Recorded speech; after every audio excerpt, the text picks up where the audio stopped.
So these are the modifications as I said, for ELL and ELD students that I made for specifically for the three students that I talked about, Lou, Fern, and Lily. And I used the same template or format they did in the Supporting English Language Learners, a practical guide for Ontario educators, and in the English literacy development, English language learners with limited prior schooling guide. So what they did is they put in a chart that within the unit, and this is how mine would be reformatted within the unit, right where I talked about accommodations, I would include this chart that would specifically look at the accommodations of each of my three students, specifically when looking at each task or each evaluation or assessment. So I looked at, as I said, the unit was broken up into 7 tasks. So I looked at each task and I looked at the assessments as of and for. And most of the assessments as were ongoing. So there's notes made throughout about how those would be dealt with.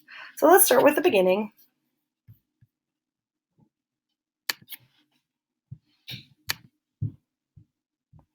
So here we look at the task 1. So the task 1 was that first day where we initially start brainstorming about our driving questions. So the teacher's consideration here is to ensure that they assign the appropriate groups to support the ELL students. So this task would be done in groups where students are sitting around discussing what are the carbon impact or what are the environmental impacts of owning a cell phone. And they would actually start broader. They would look at all the impacts that they'd be talking about, environmental, human, because this is sort of feeder to the whole unit. So what the teacher really needs to consider is the groups of students that they put together. Luckily, this unit doesn't come as the first unit of the year, so at this point, the teacher is well aware of the strengths and weaknesses of her students and who works well together. So that is important, that consideration of who we're assigning as partners.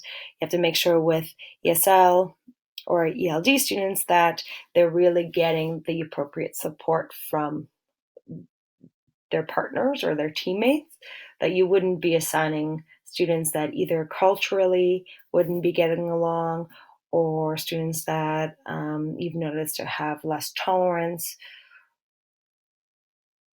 towards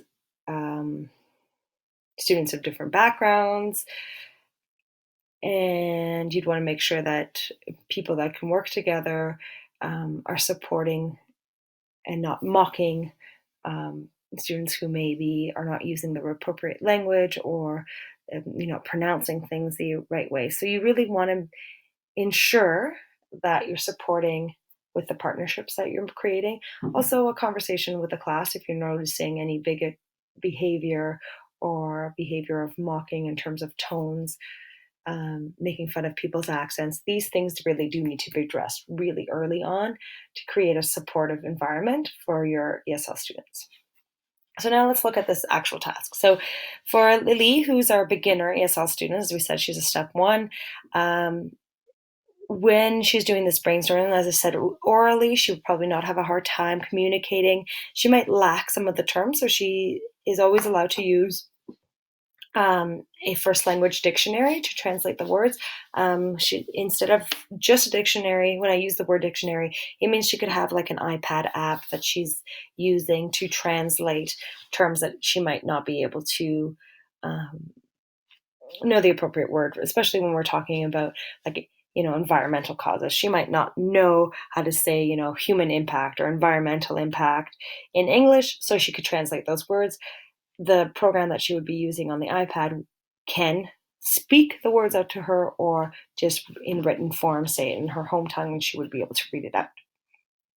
She would not be the scriber for the group, so because this activity is done on a whiteboard, she would not be the one that's expected to write these terms down on the whiteboard.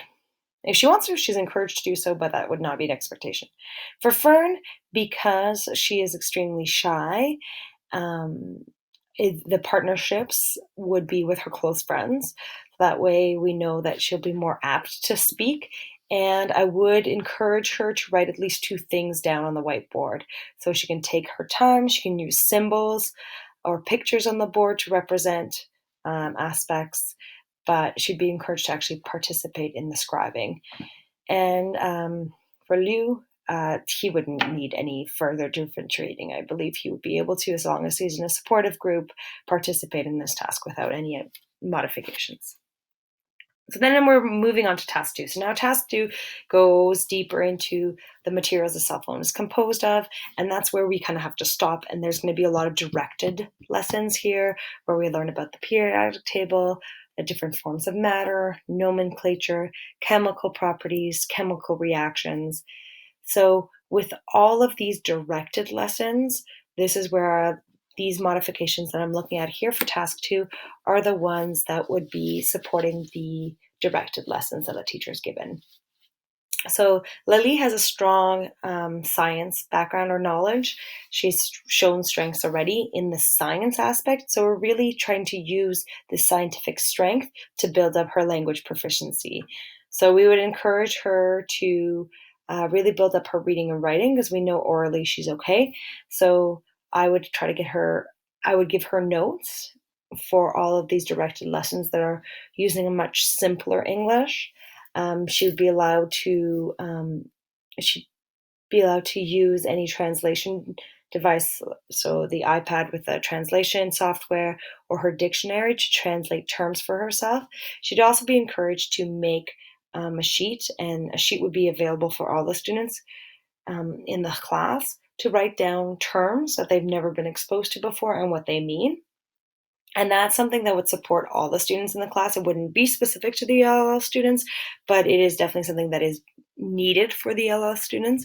And this sheet she could use at all times. It includes the English and Arabic term.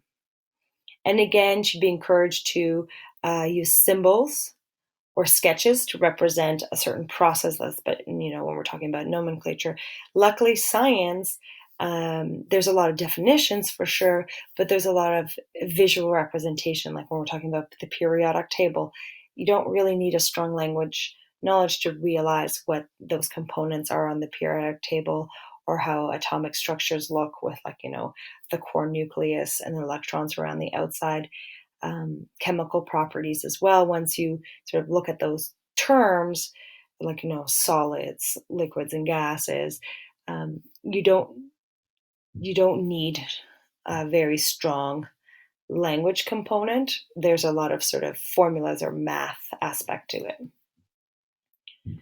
And so now we're looking at Fern. In terms of this unit, she also would get the simpler notes, but instead of them being supported in her first language, I would include fill in the blanks. So she would have to try to follow along to what the teacher is saying, and making special eye contact when there's a term or something that you need Fern to fill in, giving her time to do that.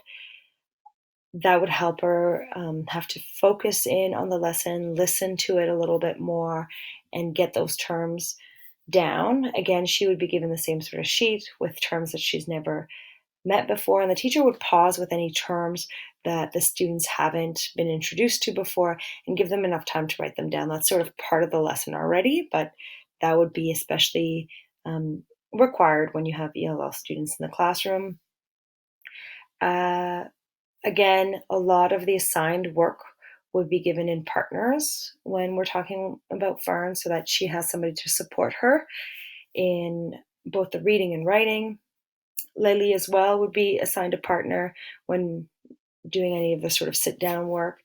And we're not too worried about Lily in terms of her ability to ask for help is really high. Whereas with Fern, the teacher does have to kind of check in and make sure that she's understanding the concepts. Again, Fern is invited to make symbols or sketches to represent some of the chemical properties or balances, so that she can make it simpler instead of just requiring the full English language to write out descriptions. It makes it simpler to express something with a picture. So a lot of the accommodations that we talk about in terms of the whole class, there would be a word wall that we'd be generating. So anytime there's a word we haven't met, the teacher would put it up on the word wall. and the term sheet. So all the words that we hadn't been exposed to, all the students would be given that sheet with the definitions to have in their binders. So for our ELL students, they would at that point either, for Nelly, she would include her first language. Same with Lou, could include his first language into that. Whereas, or sketches to help express the process. And during all these lessons, the teacher is making anecdotal notes and records of students' progress. There's a lot of think, pair, share activities to ensure that the learning's happening appropriately. And when we're talking about Lou, he has a term sheet like we discussed. He doesn't really need too much additional support, but you do need to check in a little bit more than your standard student to make sure that he's understanding the scientific term, that his English language isn't holding him back, and really making sure that we're building up his those terms, those science terms,